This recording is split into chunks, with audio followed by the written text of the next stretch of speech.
Banyak orang berbicara tentang Al-Hallaj di zaman dulu, kalau versi Nusantaranya adalah Syekh Siti Jenar. Pewaris Imam Abu Yazid, pewaris Imam Junaid, pewaris Hallaj itu ada semua di zaman berikut, termasuk zaman kita. Di zaman terdahulu, pewaris Junaid Al-Baghdadi itulah Sunan Kalijaga, pewaris secara kerohanian. Adapun pewaris kerohanian Al-Hallaj, itulah Syekh Siti Jenar. Sejarah pun berulang, karena cip takdirnya sangat-sangat sama, hanya formulasinya yang berbeda. Tentang tasawuf dan sempat membaca tentang sosok yang bernama Al-Hallaj. Apakah Al-Hallaj termasuk sosok yang benar dalam ilmu tasawuf?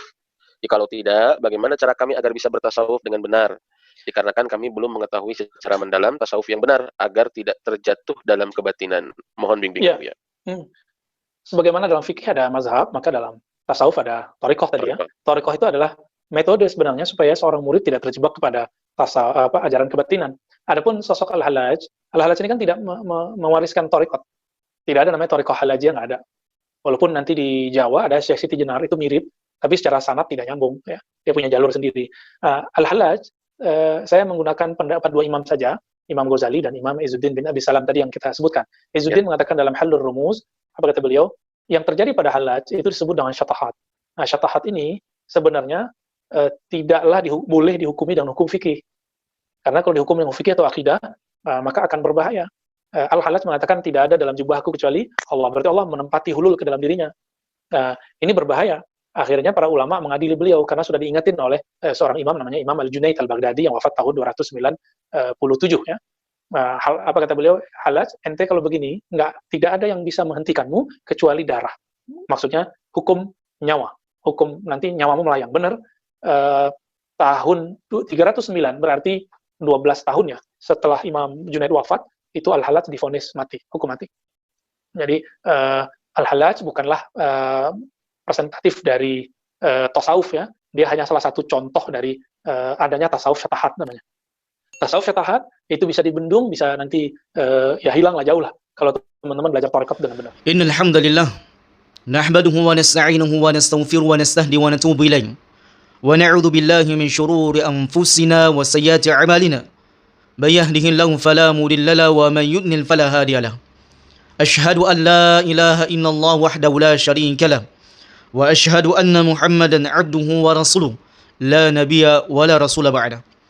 Ikhwatal iman rahimani wa rahimakumullah. Salah satu bentuk amar ma'ruf nahi munkar dan sebagai wujud menolong agama Allah Subhanahu wa taala, maka ahli sunnah wal jamaah mereka senantiasa menghabiskan umur-umur mereka, tenaga-tenaga mereka yang mereka miliki dalam rangka menjelaskan kepada umat mana ajaran tauhid dan mana ajaran yang dibangun di atas kesyirikan. Mana ajaran yang sunnah, yang benar-benar sunnah diajarkan oleh Nabi SAW, dan mana ajaran yang dibangun di atas amalan-amalan bid'ah yang tidak ada tuntunannya dari Nabi SAW. Sebagaimana Allah Subhanahu wa taala berfirman, "Kuntum khaira ummah ukhrijat linnas ta'muruna bil ma'ruf wa tanhauna 'anil munkar." Kalian adalah sebaik-baik umat, wahai para sahabat ridwanullah jami'an. Kalian sebaik-baik umat yang dikeluarkan di tengah-tengah umat manusia yang lainnya. Kalian mengajak kepada kebaikan dan mencegah kepada kemungkaran. Dan Allah Subhanahu wa taala juga berfirman, "In tansurullaha yansurkum wa yuthabbit aqdamakum." Dan apabila kalian menolong agama Allah Subhanahu wa taala, maka pasti Allah akan menolong kalian. Maka sebagai wujud amar ma'ruf nahi munkar dan menolong agama Allah Subhanahu wa taala adalah menjaga kemurnian agama ini jaman rahmatullah dari berbagai macam penyimpangan ahlul bid'ah. Menjaga kemurnian agama Allah Subhanahu wa taala dari ajaran yang penuh dengan kesyirikan, ajaran yang penuh dengan amalan-amalan bid'ah, berusaha merusak agama Allah Subhanahu wa taala, mengkaburkan agama yang hak, yang tauhid menjadi syirik, yang syirik menjadi tauhid, yang sunnah menjadi bid'ahkan, yang bid'ah disunnahkan. Maka ini adalah merupakan di antara tugas para ahli sunnah wal jamaah, di mana mereka senantiasa mencurahkan berbagai bentuk amalan-amalan mereka demi menjaga agama Allah Subhanahu wa taala.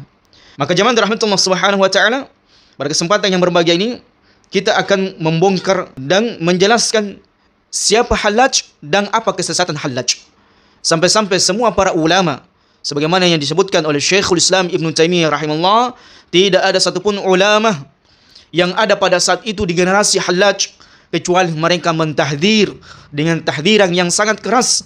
Bahkan mereka telah mengkafirkan Al-Hallaj dengan amalan-amalan kekufuran yang dia yakini, yang dia amalkan. Dan hari ini itu yang disebarkan oleh si Dai Ar-Rasyid Hashim ini, agar kaum muslimin tidak tertipu. Bagaimanapun bangkai ditutupi zaman rahmatullah, maka yang namanya bangkai busuk akan tercium baunya.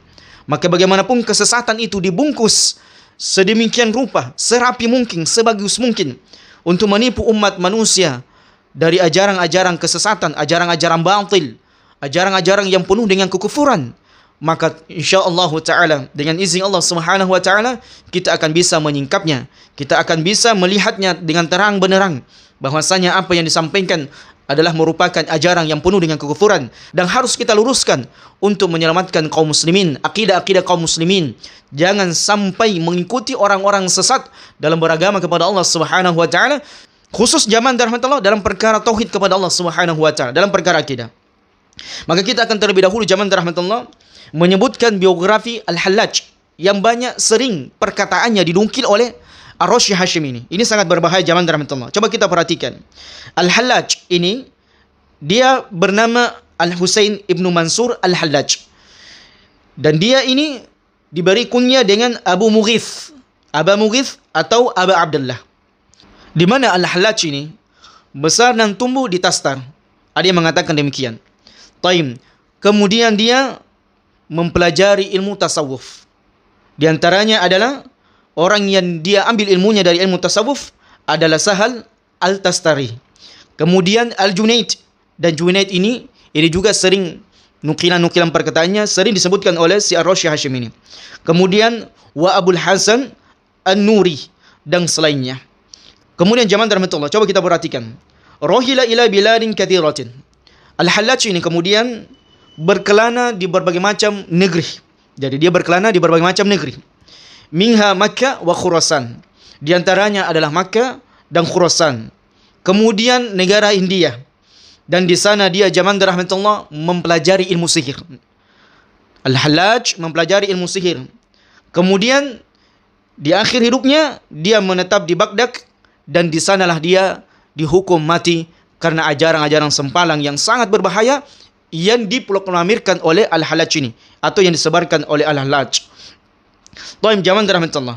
Para ulama kemudian mengatakan, ta'allama sihra bil Hindi. Al-Hallaj ini kemudian mempelajari ilmu sihir di Hindia. Na'udzubillahi min dzalik. Salah satu tokoh sufi yang sangat banyak dinukil perkataannya oleh Ar-Rasyid Hashim ini, ternyata dia adalah merupakan sosok tukang sihir. Kemudian zaman rahmatullah, wa kana sahibu hilin wa khadda'in. Dan Hallaj ini ternyata adalah orang yang licik dan orang yang suka menipu. Fa khada'a bidzalika katsiran min jahlatin nas. Di mana zaman rahmatullah dia banyak melakukan kebodohan terhadap umat manusia. Maka ini diantara sifat ahlul bid'ah, ahlul khurafat, ahlul syirk, ahlul kafarah adalah mereka senantiasa membuat kebohongan demi kebohongan. Suka menipu umat dengan ajaran-ajaran sesat mereka. Taib. Kemudian disebutkan zaman rahmatullah, pemikiran-pemikiran Hallaj ini banyak kemudian diadopsi oleh orang-orang al-mustasyrikin. Kemudian mereka menampakkan pemikiran-pemikiran sesatnya. Dan zaman rahmatullah, sehingga orang-orang yang mendukung pemikiran-pemikiran sesat Al-Hallaj, mereka menganggap bahwasanya Hallaj ini dibunuh secara zalim. Dibunuh secara zalim. Padahal kita akan menyebutkan mengapa Al-Hallaj ini dihukum mati oleh para ulama di zamannya. Taib zaman rahmatullah. Disebutkan juga, qutila bi Baghdad am 309 Hijriah. Al-Hallaj ini kemudian dihukum mati pada tahun 309 Hijriah. Di Baghdad tentunya, di mana dia dihukum mati karena penyimpangan-penyimpangan, kekufuran-kekufuran yang dia lakukan. Penyimpangan-penyimpangan yang sangat berat berkaitan dengan akidah kaum muslimin. Di mana zaman rahmatullah kita akan sebutkan beberapa penyimpangannya. Di antaranya zaman rahmatullah subhanahu wa ta'ala, innahu idda'a an-nubuwah. Al-Hallaj ini adalah orang yang diantaranya mengaku sebagai nabi. Jadi Hallaj ini diantara orang yang mengaku nabi. Mungkin saking tingginya ilmu sufinya zaman rahmatullah sehingga dia mengkhayal dia seorang nabi. Inilah bahayanya ilmu sufi. Suka mengkhayal dengan khayalan yang tidak benar. khayalan yang menyimpan. Termasuk Hallaj ini. Di mana poin kekufuran yang dia lakukan, dia mengaku Nabi setelah Nabi SAW.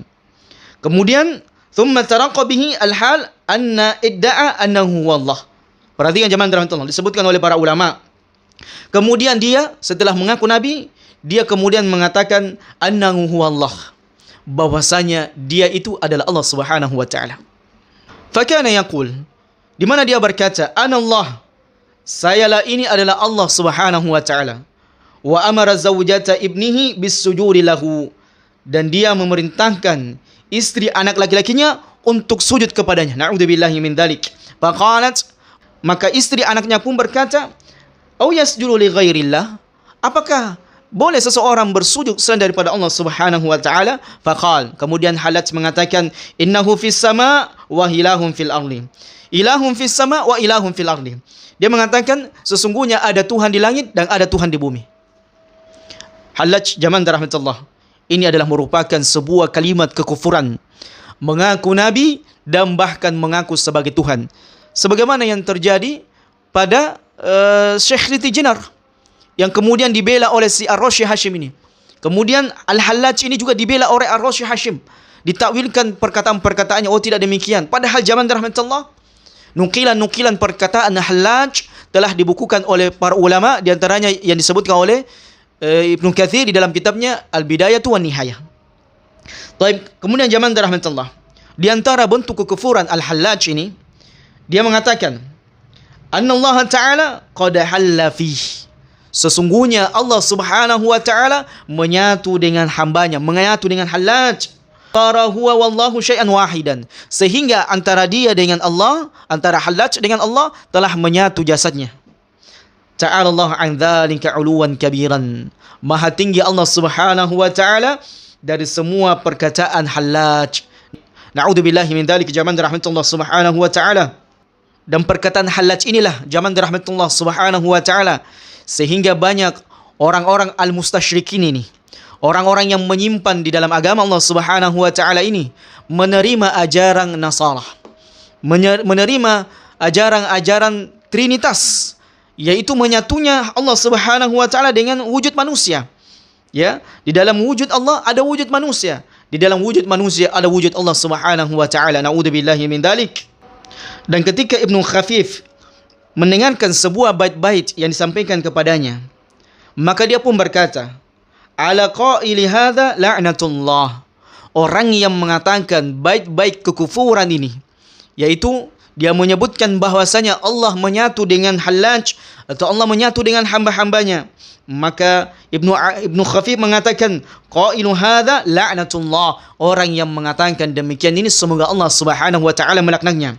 Faqila lahu hadza syi'rul Hallaj, maka dikatakan kepadanya ini adalah bait syair-syairnya Hallaj. Faqal, maka Ibnu Khafif mengatakan in kana hadza i'tiqaduhu fahuwa kafirun, apabila Hallaj meyakini seperti demikian, akidahnya seperti demikian wujudnya, maka dia kafir, dia murtad dari agama Allah Subhanahu wa taala. Kemudian zaman rahmatullah Subhanahu wa taala juga disebutkan oleh para ulama, sami'a qari'an yaqra'u ayatan minal Qur'an. Suatu ketika Hallaj ini mendengarkan seseorang membaca Al-Quranul Karim. Faqal, maka dia pun kemudian berdalih, ana aqdiru an u'allifa mithla hadha, saya sanggup membuat hal yang seperti ini. Kemudian zaman rahmatullah disebutkan juga oleh para ulama, lahu kalamun yubtilu lahu bihi arkanal Islam wa mabanihi al-'azam wa hiya as-salah waz-zakah was-siyam wal-hajj. Disebutkan juga oleh para ulama bahwasanya Hallaj memiliki perkataan di mana perkataan tersebut menafikan rukun-rukun Islam, membatalkan bangunan pondasi Islam. Di antaranya zaman rahmatullah, dia menganggap salat itu tidak wajib, ya tidak usah mesti dilakukan. Begitu pula dengan zakat, begitu pula dengan puasa, begitu pula dengan haji. Kemudian di antaranya juga penyimpangan Hallaj zaman rahmatullah, tokoh sufi yang sangat terkenal dengan kerusakannya, tokoh sufi yang banyak dinukilkan perkataannya oleh Ar-Rasyid Hashim ini, di mana dia mengaku bahwasanya ruh-ruh para nabi dan rasul itu disemakkan di dalam ruh-ruh murid-muridnya. Kana yaqul inna arwahal anbiya u'idat ila ajsadi ashabihi wa talamithatihi. Bahwasanya ruh-ruh para nabi itu dikembalikan di tubuh-tubuh sahabat-sahabatnya dan murid-muridnya. Fakana yaqulu li ahadihim, sehingga kadang dia berkata kepada salah seorang di antara muridnya atau teman-temannya, anta Nuh, kamu ini Nabi Nuh. Wali akhar, dan yang lainnya dia mengatakan anta Musa, kamu ini Nabi Musa. Wali akhar, dan yang lainnya dia mengatakan anta Muhammad, engkau itu Nabi Muhammad. Maka lihat zaman rahmatullah subhanahu wa ta'ala, di antara tokoh sufi yang kemudian difatwakan oleh para ulama kita, dia kafir, dia murtad. Ya, dia kemudian di akhir hidupnya dipenggal kepalanya. Ya, dipancung kepalanya karena kekufuran yang dia ajarkan. Karena kerusakan-kerusakan yang dia ajarkan. Tokoh sufi zaman rahmatullah. Maka tepatlah yang dikatakan oleh para ulama kita. Tidaklah seseorang itu mempelajari sufi, mempelajari ilmu tasawuf, kecuali dia semakin akan menjadi orang gila. Kecuali dia akan semakin menjadi rusak. Kecuali dia akan banyak berkhayal. Khayalan demi khayalan. Seolah-olah dia menjadi nabi. Seolah-olah dia menjadi rasul. Bahkan mungkin zaman rahmatullah, na'udzubillah min dzalik, si fulan ini boleh jadi suatu saat, na'udzubillah min dzalik, dia akan mengatakan saya ini nabi. Saya ini Tuhan. Tuhan menyatu dalam diri saya. Na'udzubillah min dzalik, zaman rahmatullah. Sebagai terakhir zaman rahmatullah, maka kita kutipkan perkataan Syekhul Islam Ibn Taimiyah di dalam kitabnya Majmu'ul Fatawa, yang di mana Syekhul Islam Ibn Taimiyah rahimahullah ini juga dituduh sebagai sufi oleh si fulan ini. Na'udzubillah min dzalik. Dengan dalil bahwasanya Syekhul Islam Ibn Taimiyah mengatakan surga itu di dalam hati saya. Kemudian dengan perkataan Syekhul Islam Ibn Taimiyah rahimahullah ini juga, dia kemudian mengatakan akhirnya Syekhul Islam Ibn Taimiyah yang selama ini membantah, ya, kemudian mengoreksi, mengkritik ajaran-ajaran sufi, kemudian bertasawuf. Ini adalah merupakan tuduhan palsu, merupakan pembohongan dan kedustaan terhadap Syekhul Islam Ibn Taimiyah rahimahullah. Maka zaman rahmatullah, tinggalkan dai-dai yang menyimpang. Alhamdulillah, Allah menyingkap keadaan-keadaan mereka. Syekhul Islam Ibn Taimiyah rahimahullah mengatakan, man i'taqada ma ya'taqidu al-Hallaj min al-maqalat allati qutila al-Hallaj 'alaiha fahuwa kafirun murtad bi ittifaqil muslimin. Perhatikan zaman rahmatullah. Siapa yang berkeyakinan, ini bukan perkataan saya, ini perkataan Syekhul Islam Ibn Taimiyah dan perkataan semua para ulama yang sepakat untuk mengatakan kufurnya Al-Hallaj dan dia wajib dipenggal kepalanya. Siapa yang berkeyakinan dengan keyakinan sama seperti Hallaj dari perkataan-perkataan yang dia sebutkan, yang menjadi sebab dia dibunuh, dipenggal kepalanya, fahuwa kafirun murtad bi ittifaqil muslimin, maka dia juga sama keadaannya seperti Hallaj, dia kafir murtad sebagaimana kesepakatan para ulama. Maka bertobat zaman rahmatullah, mengikuti dai-dai yang secara halus dia merekomendasi ajaran Hallaj. Bertobat zaman rahmatullah, kalian bertobat, tinggalkan dai-dai yang menyimpan, tinggalkan orang-orang secara halus ingin melegalkan ajaran-ajaran Hallaj dengan manipulasi perkataan-perkataan indahnya, dengan jualan-jualan sufi yang sampai ke tingkatan-tingkatan khayalan yang tertinggi. Na'udzubillahi min dzalik. Maka hujah apa lagi zaman rahmatullah yang harus kita sampaikan kepada kaum muslimin agar berhenti mengikuti orang ini, agar tidak mengikuti ajaran orang ini. Sangat berbahaya zaman rahmatullah mengikuti dan menukilkan perkataan Hallaj sampai kemudian mengatakan anallah, saya ini Allah, saya ini Nabi. Na'udzubillahi min dzalik. Kita berlindung kepada Allah Subhanahu wa taala dari berbagai macam penyimpangan, dan cukuplah zaman rahmatullah kita sebutkan penyimpangan-penyimpangan sida ini. Mudah-mudahan kita mengambil semua faedah bahwasanya kita tidak serampangan mengambil ilmu. Maka lihat akidahnya, lihat manhajnya, dari mana dia membangun agamanya dan akidahnya. Jangan sampai kita tertipu dengan, ya mungkin orang mengatakan dia doktor, dia alumni filsafat, banyak sudah berapa kali menamatkan kitab Bukhari, Sahih Bukhari dan Sahih Muslim, banyak berguru, banyak bertarekat. Na'udzubillahi min dzalik. Ilmu itu zaman rahmatullah adalah sebagaimana yang disebutkan oleh para ulama, dibangun di atas Quran dan sunnah Nabi SAW. Ilmu yang mendatangkan kekhusyuan, ilmu yang mendatangkan tauhid kepada Allah Subhanahu wa taala, ilmu yang menguatkan sunnah-sunnah Nabi SAW dalam diri kita, ajaran yang sesuai dengan yang diajarkan oleh Nabi SAW, bukan ajaran yang semakin jauh dan menyimpang dari ajaran Nabi SAW. Hadza wallahu a'lam bissawab.